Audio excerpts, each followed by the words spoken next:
Good morning students. आज हम वर्णों के उच्चारण स्थान पढ़ेंगे। परिभाषा देखते हैं हम। मुख के जिस भाग से जिस वर्ण का उच्चारण होता है उसे हम उस वर्ण का उच्चारण स्थान कहते हैं। तो देखेंगे हम वर्ण के मुख के कौन कौन से हिस्से में हमारे उच्चारण स्थान हैं। तो इस चित्र में बताया गया है, यानी 5 हमारे उच्चारण स्थान दिखाए गए हैं। कंठ है, मूर्धा है, तालु है, ओष्ठ है और दंत है।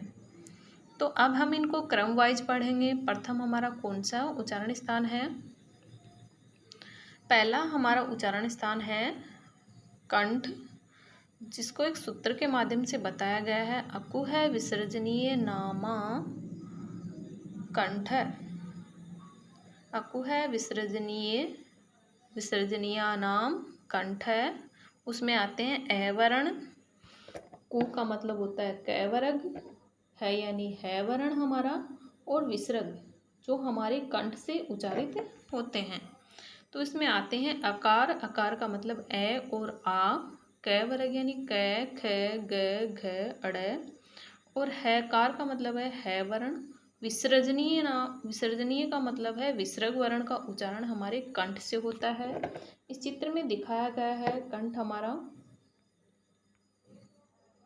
जो उच्चारण स्थान है वो हमारा प्रथम उच्चारण स्थान है, यानी गले के अंदर जो हमारा उच्चारण स्थान है वो हमारा कंठ है। इचु ऐसा नाम तालु, यानी दूसरा हमारा उच्चारण स्थान आता है तालु। इचु ऐसा नाम तालु। इसमें वर्ण जो आएंगे हमारे हैं इकार, ई यानी ई, च वर्ग यानी च, छ, ज, झ, ये। यकार यानी ये वर्ण। सकार यानी प्रथम जो हमारा श है वो ये कहाँ से उच्चारित होंगे? हमारे तालु से होंगे। आप देखिए साथ साथ उच्चारण करके देखिए हमारा ई, च, छ, ज, झ, ये, श। इनका उच्चारण स्थान हमारा कहाँ से हो रहा है? तालु से हो रहा है, यानी जीभ का जो हमारी जीभ है वो हमारे तालु को टच कर रही है।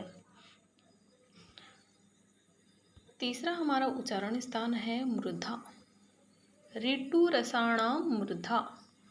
तो हमारे इसमें कौन कौन से वर्ण आते हैं देखते हैं। ऋकार ऋ, ट, ठ, ड, ढ, ण, र, श।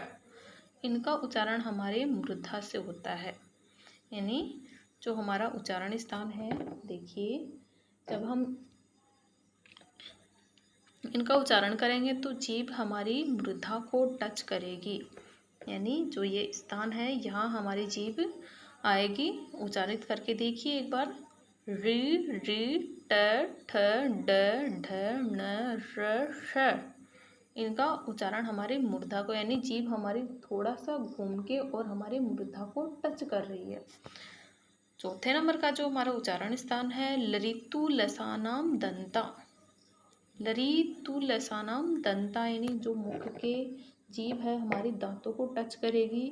तो यहाँ पर जो हमारे दांत हैं यहाँ ये वर्ण इस स्थान पे हमारे दांतों को जीभ टच कर रही है, इसीलिए इनको दंते वर्ण कहा जाता है, यानी दांतों से उच्चारित होने वाले। देखते हैं कौन कौन से वर्ण हैं।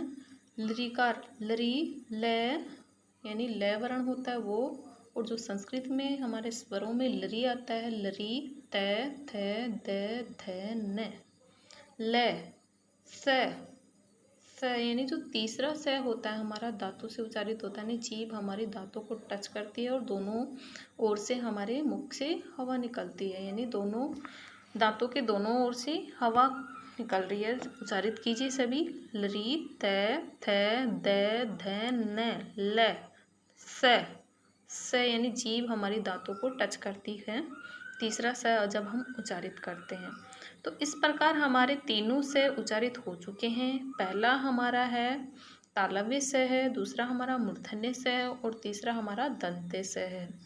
तो इन तीनों स का उच्चारण अलग अलग स्थानों से हो रहा है। पहला हमारा जो तालव्य स है वो स होगा श, मूर्धन्य होगा श और दंत्य है स, यानी तीनों अलग अलग स्थानों से उच्चारित हो रहे हैं। अगला उच्चारण स्थान देखते हैं। उपधमानीय नाम ओष्टो, यानी उपूप धमानिया नाम ओस्टो, यानी ओस्टो यानी होठों से, जो यहाँ पे दिखाया गया है ओस्ट यानी होठों से उच्चारित हो रहे हैं, यानी जीभ हमारी यानी दोनों होठ आपस में टच करेंगे। देखते हैं कौन कौन से वर्ण आते हैं। उकार यानी उ और उ, पै फै बै भै मै, इनका उच्चारण जब हम करेंगे तो दोनों होठ हमारे आपस में टच करते हैं, और जब उ को हम उच्चारित करते हैं तो हमारे जो होठ है वो एक गोल आकृति में बन जाते हैं। अगला हमारा है वर्ण है यम गणना नाम नासिका च, जो हमारे वर्ग के पंचम वर्ण है ये म अण उड़ न, ये सब हमारे नाक से उच्चारित होते हैं, यानी जब इनका उच्चारण करते हैं तो हमारे नाक से भी उच्चारित हम इनको कर सकते हैं, और इनका जो उच्चारण स्थान यानी वर्ग का जो उच्चारण स्थान है वहाँ से भी उच्चारित होते हैं, तो इनके दो उच्चारण स्थान होते हैं। अगला है यकार मकार डकार णकार और नकार, इनका उच्चारण स्थान नासिका से है। एधेतु कंठ तालु, यानी ए और जो है ए और ऐ का उच्चारण स्थान हमारा कंठ और तालु से होता है। अब यहाँ पे हमारे दो वर्ण काम आ रहे हैं। ए और ऐ को जब हम बनाते हैं तो ए प्लस ई के मेल से बनता है, तो ए का उच्चारण स्थान हमारा कंठ होता है और ई का उच्चारण स्थान हमारा तालु होता है। इसलिए इन दोनों के जो इनका उच्चारण करेंगे तो हमें दो उच्चारण स्थानों का प्रयोग करेंगे, कंठ और तालु। अगला है हमारे जैसे कि यहाँ पे कंठ और तालु के लिए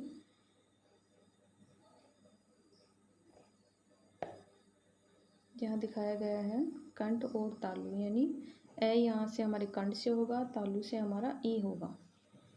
इस प्रकार ए और ऐ का जब हम उच्चारण करेंगे तो कंठ और तालु दोनों उच्चारण स्थानों का हम एक साथ प्रयोग करेंगे। ओधो तो कंठोष्टम, यानी ओ और औ का जब हम उच्चारण करेंगे तो कंठ और ओष्ठ का हम प्रयोग करेंगे। कंठ यानी जब हम ए प्लस उ यानी ओ बनाते हैं तो ए प्लस उ का प्रयोग करते हैं, तो ए हमारा कंठ से उच्चारित होता है और उ हमारा होठ से उच्चारित होता है। इसीलिए हम इनका यानी कंठ और ओष्ठ दोनों ही वर्णों का यानी दोनों ही उच्चारण स्थानों का हम प्रयोग करेंगे।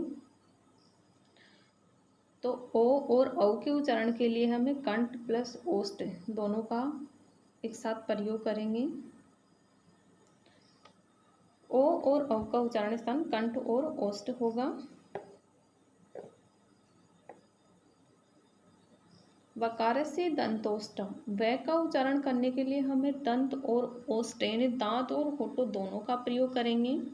दंतोष्ठ यानी वह हम उच्चारित करते हैं तो वह यानी हमारे दोनों होठ भी प्रयोग में आते हैं और दांतों को जीभ हमारी जो दांत है उनको टच करती है, तो यानी जो हम वकार से दंतोष्टम यानी दांत और होठ दोनों का एक साथ प्रयोग करते हैं।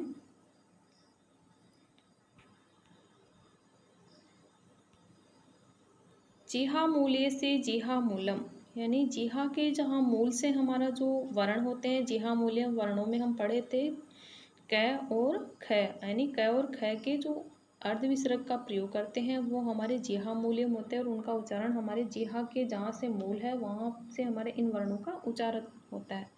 अनुस्वार से नासिका च, यानी अनुस्वार है वो हमारे नाक से उच्चारित होता है। न और मै का जब हम उच्चारण अनुस्वार न और मै का बनाते हैं तो न और मै का उच्चारण हमारा नाक से होता है, नासिका से होता है, इसीलिए अनुस्वार का उच्चारण भी हमारा नासिका से ही होगा। अगला है अनुस्वार का उच्चारण स्थान नासिका है।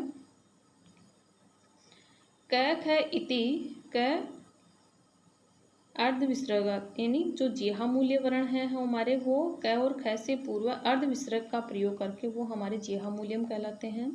उपधमानियम, उपधमानियम जो वर्ण है वो हमारे प और फ से पहले अर्ध विसर्ग का प्रयोग करने पर वो हमारे उपधमानियम होते हैं। उपधमानियम प फ के आगे पूर्व अर्ध विसर्ग सदर से उपधमानियम कहलाते हैं। उपधमानियम का उच्चारण ओष्ठ होता है हमारा, जैसे कि हम ओष्ठ वर्ण पढ़े थे तो वहाँ पे लिखा हुआ था उपधमानियम। धमानियम का मतलब ये था प और फै के आगे अर्ध विसर्ग वाले वर्ण तब ओठ से होते हैं हमारे। अंग और अह इति च परो अनुस्वार विसर्ग, यानी अनुस्वार और विसर्ग हैं। अच से परे होते हैं अंग और अह। धन्यवाद। जयतु संस्कृतम, पठतु संस्कृतम, वदतु संस्कृतम, लिखतु संस्कृतम। धन्यवाद।